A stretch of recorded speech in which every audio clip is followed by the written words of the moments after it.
clients specifically only want to increase revenue from email. Now, in the short run, that's fine, right? We can blast the email list, we can put in the discounts, and you can see the revenue go up for a month or so. But then after that, you can see steady decline of revenue, right? Because you've exhausted your email list, you haven't bothered about asking the customers what they want, you haven't bothered about nurturing your relationships with them, you haven't done anything, right?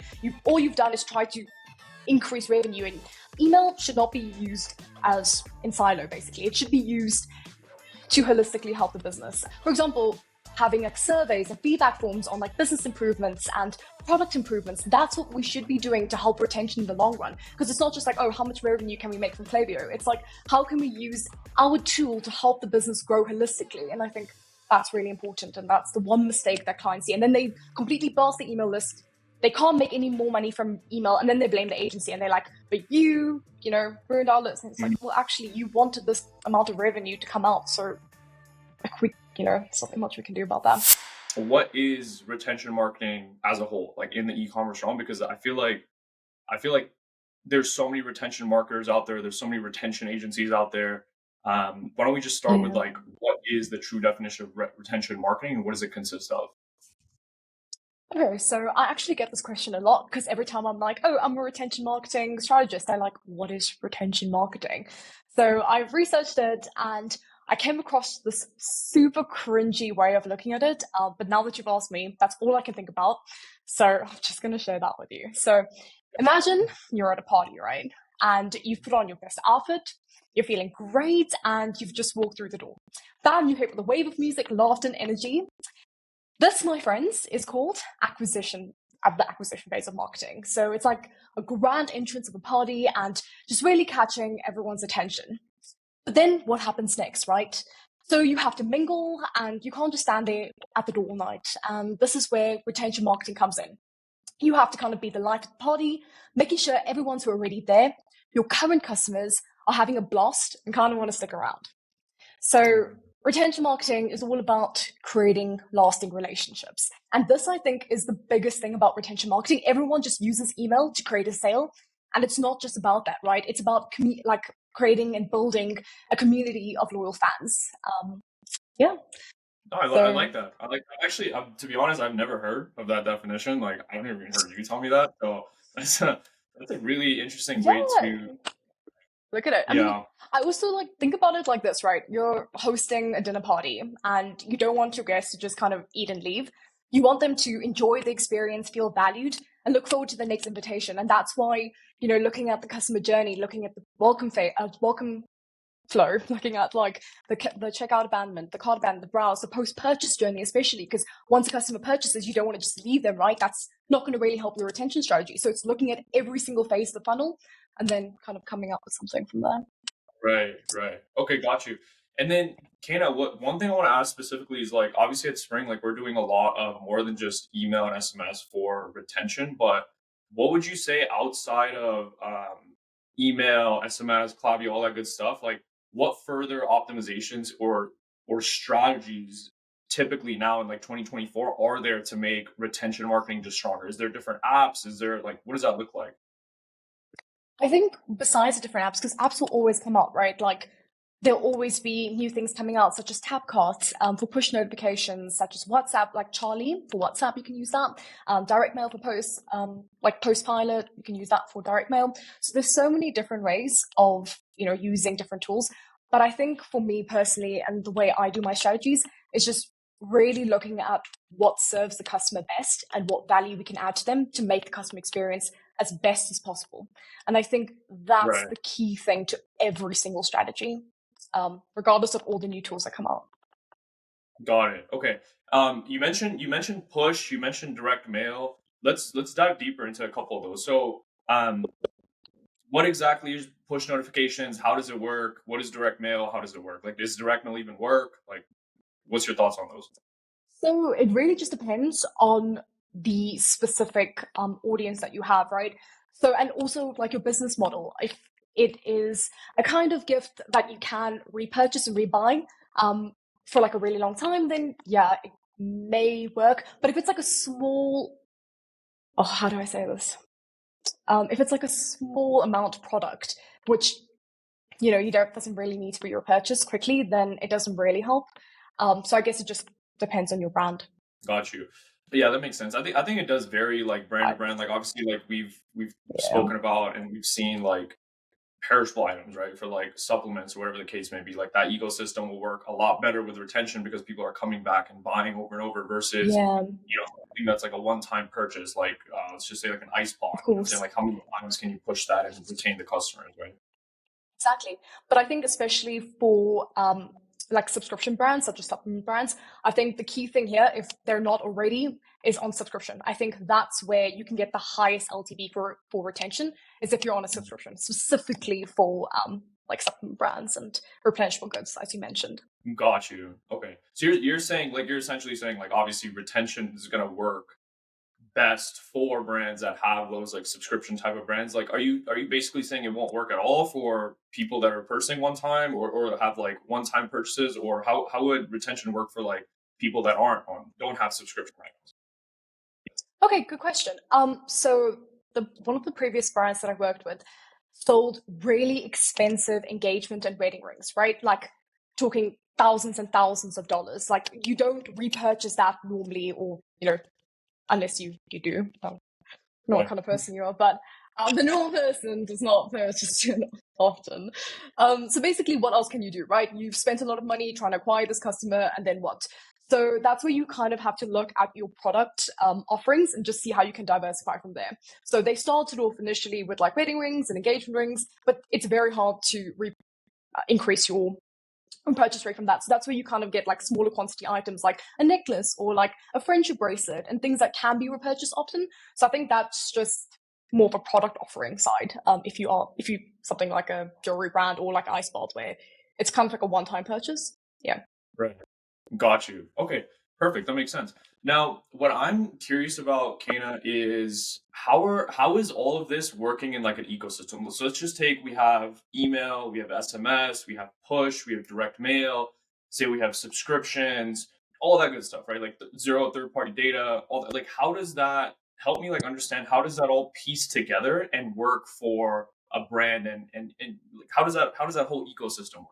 Again, I know you're going to get tired of me saying this, but it's just really looking at the customer journey, right? So recharge or like subscription stuff may not work for another brand. So it's always like really tailoring your strategies for your specific brand. I think that's what we're really trying to do at Spring Media as well, is just tailor all of our strategies to that specific brand. So for example, if it's, let's just say, a brand like NZT, like what's the best thing to do there?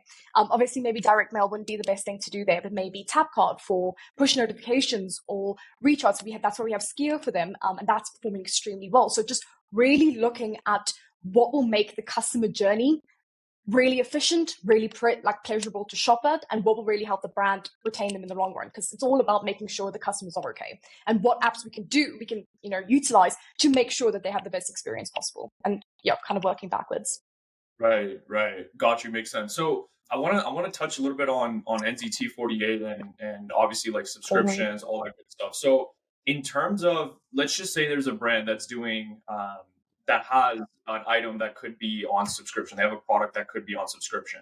What is the thought process in terms of how are we going about setting that up? Are we tailoring specific flows? Are we sending certain campaigns? What data are we observing to be like, okay, like this is where your subscription count currently is at, and this is our roadmap to how we can get those subscriptions higher. Like, how would you go about that? So it's just looking at their recharge data or their SKIO data, seeing what they're currently at, and then also having a goal, right? So if they're like, we are currently at like 15% of our whole total is subscription, we want to get that to 20. So it's like, okay, cool. How many people is it? And just kind of working backwards from there. And then it's also, you can send campaigns. So, but that's where segmentation and personalization really is key, because you can't just blast a campaign like that to everyone, right? It's obviously to people who've repurchased or really like your brand, because they're more likely to obviously become a subscription member rather than someone who's a little bit hesitant to try it already. Why would they? Just, yeah, that's how you can use it in campaigns. You can also create like customized flows through recharge or skio for the order upcoming. So maybe they can add another product to their offerings, or if they have like a cancelled, like if they cancel it, then just really understanding why. Because I think that's also another really huge thing about retention marketing. It's just really kind of gathering data from your customers and utilizing that data to optimize your strategy going forward. Got you, got you. Okay, and then for subscription app, there's Skio, and then there's what is it? Rebuy, recharge. Which one was it? Recharge. Yeah, Recharge. those are the two that I've worked with. I'm sure there's more. So There's also Loop. There's three, I Loop. think, that I know Okay. about. Okay. So does it like? Do you have a preference in terms of like which apps, like between Skio or like Rebuy? Like does it matter? Is there differences in the platform? Because I've heard this thing where like the platform doesn't matter as long as you have the strategy. But what has been like your experience with different apps that do essentially the same thing? I think it really depends on what you're looking for. I know from what I understand, Skio is a little bit more limited, but I think it's slightly cheaper. So if you are a smaller brand, then I can like Skio is fine. I think Recharge is really coming up with like brand new like features, and I think they're a little bit ahead of the game, especially if you're looking for more analytical stuff. From what I understand, like Recharge has really revamped their analytics tabs and that kind of thing. So, and they also have like more specialized flows. I think it's a little bit easier to use. So if you're a bigger brand doing, a lot more, then Recharge makes more sense. But if you're a smaller brand, then Skio's fine. Got you, got you. Okay. Yeah, no, I feel like so many clients and so many people I've talked to, like brand owners I've spoken to, it's like there's this common question, for example, with SMS. Like there's so many SMS platforms out there. We're like, oh, like should we be using Attentive or Postscript or Klaviyo or whatever the case may be. And I feel like like the way that I think of it, again, like people may have different opinions, or you might have a different opinion, but the way that I see it is like, I feel like is like, it doesn't, for example, an SMS being sent out to a customer, like they're not going to know the difference. They're not going to know if it was sent from like SMS, Bump, or like Klaviyo, or like Yeah. Postscript, or whatever the case may be. And I feel like that's a general like rule of marketing, right? Is like, it really doesn't matter about what platform you're using, as long as you're utilizing that correctly, right? As long as you do have the strategy down in terms of how you're presenting it to customers. So I don't know, that's my 2 cents on it. I think there are Yeah. superior platforms. No, I absolutely agree. And I think it also kind of depends on what you're looking for. I know that, okay, my personal opinion, what I've heard is that like Attentive inflates some of their stats. So if you're looking like for more accurate stats, maybe, Attentive isn't that. If you're looking for price, I know that Postscript's a little bit more cheaper with MMS. So I don't think it matters to the end customer, but it does matter to the business. And if you're making like a business like decision with profitability and what you're really looking for to tailor your needs, then it's worth kind of going and diving into the USPs of each platform. Got you. Got you. Yeah, that makes perfect sense. Okay, so you've obviously, the next topic that I want to bring up, and just this question I want to ask you, is you've obviously worked with a lot of brands, right? A lot of brands, and you've seen like the insides of so many different like high skilling brands. And what I want to ask is, what are, I don't know, let's boil it down to like three big mistakes that you're seeing brands make when they are focused on building out their retention marketing strategy. Right? Because like from my experience, Yeah. like I feel like a lot of the brands that we'll work with, they'll come in with so much confusion because they're just coming with a concept like, hey, we need to maximize the retention, like, hey, we need to be retaining more customers, or we Yeah. need to be doing this, but there's so much to do and it does take time. So in your eyes, what would be like the first three steps that you would take in terms of optimizing a brand's retention marketing strategy? So just to answer your first question on what are the top three mistakes that I've seen. Number one, and that's something that really kind of irks me, my little bit of my pet peeve, is that people like clients specifically only want to increase revenue from email. Now, in the long run, I mean, in the short run, that's fine, right? We can blast the email list, we can put in the discounts, and you can see the revenue go up for a month or so. But then after that, you can see steady decline of revenue, right? Because you've exhausted your email list. You haven't bothered about asking the customers what they want. You haven't bothered about nurturing your relationships with them. You haven't done anything, right? All you've done is try to increase revenue. And that's where I kind of get really upset about like different brands who kind of want to make 40% or 30% of attributed revenue to Klaviyo. That's kind of wrong, right? Because email should not be used as in silo, basically. It should be used to holistically help the business. And I think when we look at it like that, so for example, having like surveys and feedback forms on like business improvements and product improvements, that's what we should be doing to help retention in the long run. Because it's not just like, oh, how much revenue can we make from Klaviyo? It's like, how can we use our tool to help the business grow holistically? And I think that's really important. And that's the one mistake that clients see. And then they completely blast the email list. They can't make any more money from email. And then they blame the agency and they're like, but ruined our list. And it's like, well, actually, you wanted this amount of revenue to come out. So like there's nothing much we can do about that. Yeah, yeah. No, I've seen that. I've seen that a lot. I've seen that a lot. I've seen like we've had Yeah. a couple of brands that we we've worked with that they just want to blast sales campaigns, right? Like just over and over, like every week, Yep. hey, we have a 10% with 15% off, just blast the whole campaign list. And I remember like in that specific scenario, it was a jewelry brand that we were doing that for, and I think like last year. And we would do that. But the moment we tested, like the client was like, hey, look, we're not gonna do a sale, like it was like an immediate drop in conversions, right? And the Klaviyo attributed percentage was so low. And then she'd come to us be like, hey, like what's going on? Like, why is this, like why isn't our Klaviyo percentage high, whatever the case Yeah. may be. But it's like, and I remember specifically telling that client, like, yo, we would not recommend like sending a sale every single week. Cause at the end of the day, you're just ingraining those people to, you're just conditioning those people to buy Absolutely. the business and they're just going to wait until the next sale. Right. And then that's hurting profit margin, so many different things. So I don't know, so many downsides to doing that. Yeah, I think that's like one of the biggest mistakes. Second one is just like not listening to your customers, not implementing feedback surveys. So what we're doing at Spring is that even in the welcome flow, if they don't purchase after our entire long customized welcome flow, we ask them, why didn't you make your first purchase? Like, what is the reasons? And then we use that specific data to create like segments and then kind of use that to report, okay, this is the reason why, and then create customized flows from that. So that's something huge that we're doing at Spring as well, which is Okay, okay. so just to kind of hit this home, Kana, um, the last question I want to ask is like, how does this all tie together? And the question that I'm about to ask is, why does everyone need a retention marketing agent? Like just retention marketing strategy as a whole. Like let's just say they're scaling very very heavy on the front end.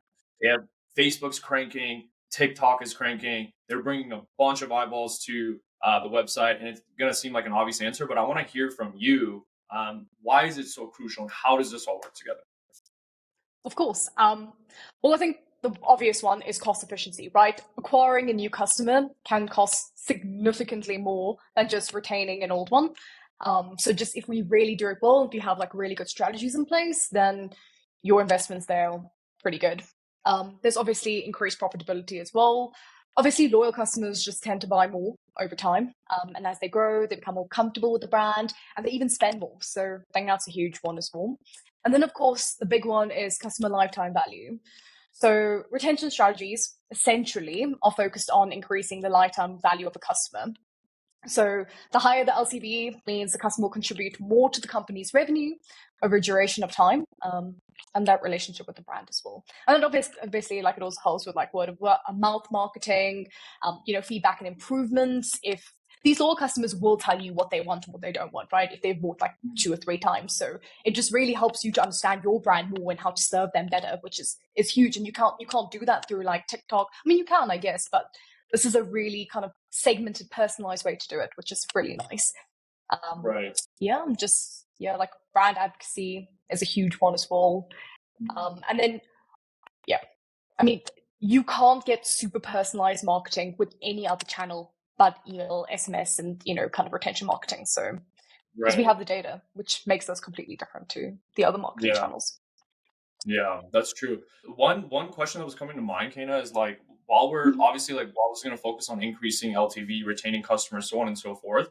I'll hear another like common question that I'll hear is like, how does this tie into like AOV, and is there a way you can help us get our AOV up higher? If a Yeah, client asked you that, or like a brand owner was focused on that, like how could we tie in things to help out with their AOV? Is that something we can help out with, or is that more so like how the client's offering on the product? absolutely. No. I know we're currently doing that for NCT actually. We're A/B testing bundles versus like buy two, get 15% off. Because with bundles, specifically, that'll really help increase your AOV. It also depends what product offerings you add in the email, right? If you have like higher end products versus lower end products. So it just kind of depends. And like my biggest thing with everything that I do is just test because you never know. Every brand is different. So yeah, that's my Yeah. my key takeaway there. I've seen some brands like we've worked with some like one product stores that do have replenishable items that are just crushing. I mean, even NCT in the early stages when they just had the one SKU, they were crushing with just like bundles. And I've seen some other brands like I have a friend Yeah. who's running it's in the sleep niche, like he's selling like CBD gummies.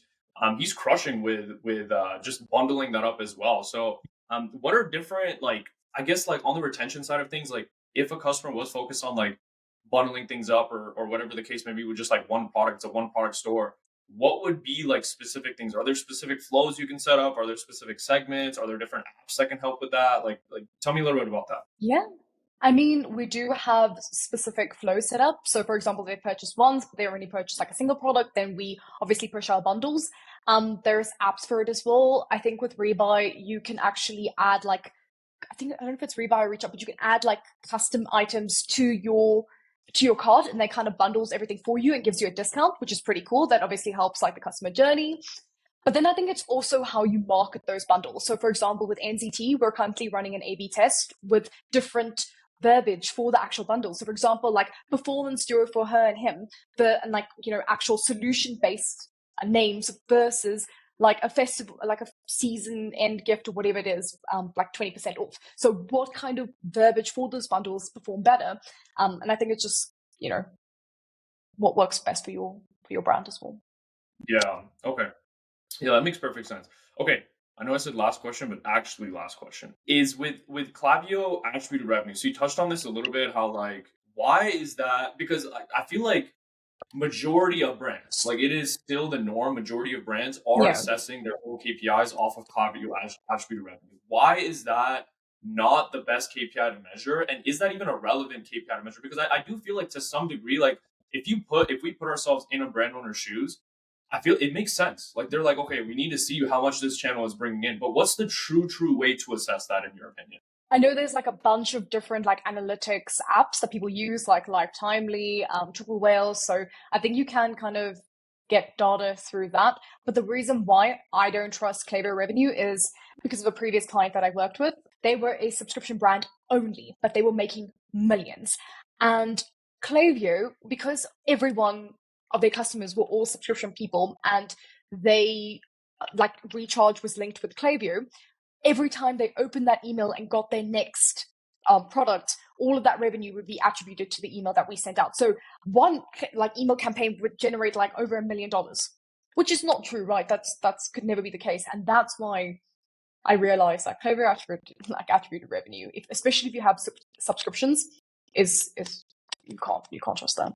Yeah, yeah. I know, like I've heard you mention this a couple of times as well. Is like you can like kind of manipulate that as well. Like you can literally like change the attribution window. I remember you saying like to like Yeah. 15 days. Like what's that about? Yes, that means anyone who's like clicked on the email and then purchased within, you can even change it to 100 days. People do that, agencies do that. And then Yeah, if they clicked on that email within the 100 days, that specific revenue will be attributed to that email. that's crazy. That's crazy. Yeah. Um, okay, perfect. Well, thank you, Kana. I think that was. I think that was a good amount of value that we just provided in terms of just covering common questions, so on and so forth. Okay. On the next one, maybe we can do like a little brand breakdown. Like what I was thinking is that we just have a brand that we pick a high, I don't know, like a high volume brand online that we just go in and just like audit their email strategy, their designs, their copy, like what they could be adding, different apps they're using, so on and so forth. So we'll see that for the next one.